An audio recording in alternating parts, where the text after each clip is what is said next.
we go to other hazard associated with carrying solid bulk cargoes, lalo na yung enclosed space entry. Kaya hindi tayo basta-basta kahit na nga doon sa mga copper dam, yung adjacent void space, kailangan sundin natin yung procedure pag entering sa enclosed space. Checklist and entry permit. We must always follow the appropriate procedure before entering an enclosed space. Ano ba yon? Proper ventilation, checking the oxygen content or toxic content inside the cargo hold. So, depende yun sa gamit nyo on board. Pero, sa akin, sa container, normally, ang ginagamit lang namin ay oxygen meter. Kasi, pag maraming toxic, so siyempre, madideplete yung oxygen content ng cargo hold. So, alamin mo kung ang cargo hold na papasukin mo ay safe for breathing. With regards to itong sinasabi na oxygen. And we must consider the IMO resolution A1050-27, the revised recommendation for entering enclosed spaces aboard ship. So we always remember and take note na ang pag-test bago ka pumasok ay hindi naman na by square meter. Minsan, prowa po pa lang naman, di ba? Sa taas, sa baba, at saka sa gitna. You should always remember na some area, possible na may mga toxic gases pa. Kaya, ang ginagawa namin, third, pag pumapasok, in my company, in my experience, always we are carrying a portable oxygen meter. Yung sinasabit lang sa bulsa para masigurado na yung area natin ay good for breathing. Pag na-detect naman noon na third na yung oxygen ay less, so mag-a-alarma man yon. Pag nag-alarm yon, evacuate na. Okay. Since January 1, 2015, mandatory na yung drill nito ng entry and rescue drills. At least every 2 months. Yan ay base sa SOLAS Regulation 3-19 as amended by the Resolution of Maritime Safety Council 350/92, that all crew members who have responsibility for entry into or rescue from enclosed spaces need to take part in these drills kasama. Okay? Naalala mo yon nung nakaraang taon na may isang kadete na namatay. Sabi nga ang balita sa naiwanan sa ballast tank, nag-inspection, sumama siya. Ang lapses doon, walang proper procedure yung bantay doon sa entry. Kasi dapat bibilangin mo kung ilan yung pumasok at the same time, mayroong permit na binigay sa iyo at hawak-hawak mo yon, nakalista mga pangalan doon at paglabas, tingnan mo. Yung nakalabas na, i-check mo. Oh. Para i-account mo na yung lumabas ay pareha sa pumasok.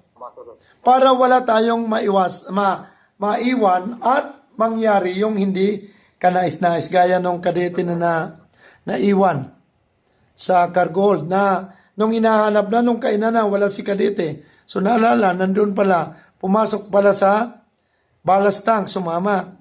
Binuksan ulit. Pagbukas, nakita siya doon, patay na. Yeah? Oh. Kaya kailangan careful tayo sa ating pag-entry sa enclosed space. We must comply with the regulation, checklist, and permit. And kung ano man yung doon, gawin natin yung for the safety. Okay?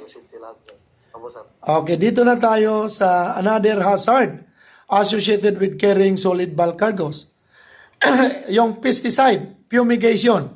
So yung fumigation is not only during the empty, pwede rin mag-fumigant ka na may karga, lalo na yung mga pagkain, ano? Now, you should follow the right procedure and proper PPA. Normally kasi ang nag-fumigate, nagkakandak ng fumigation, ay mga taga-sure. Minsan yung pag-alis ay minsan barko na.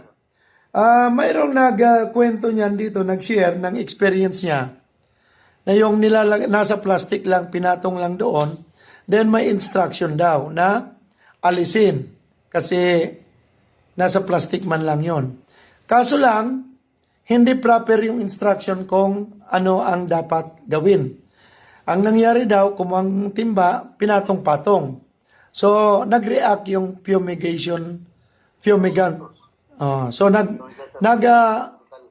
Yung chemicals, nag-react kasi pinatong-patong. Dapat daw, hindi pinatong-patong. Yun ang sabi ni Bosen na nag-share.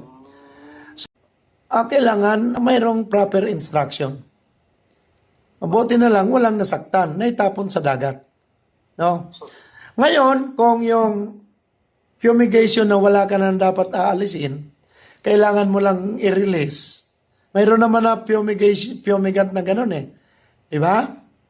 Na ilalagay doon sa budiga, tapos hanggang sa maubos yun, matunaw. Kung ano mang klase yun, whatever types of fumigant. Ngayon, ang gagawin mo doon ay, bago mo buksan totally, or ang pagbukas, kailangan you should use a proper PPA.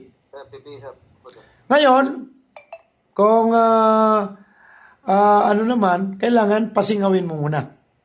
I-crack open lang, i-jack up, i-release para ma-release lang yung fumigant. Ano? Kasi lahat ng fumigant ay poisonous.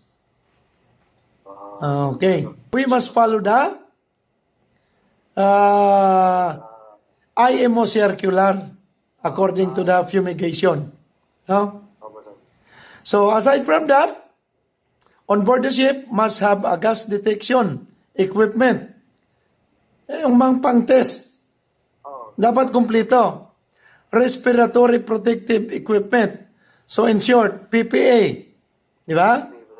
O latest version of the Medical First Aid Guide for Use and Accident Involving Dangerous Goods and Appropriate Medicine and Medical Equipment.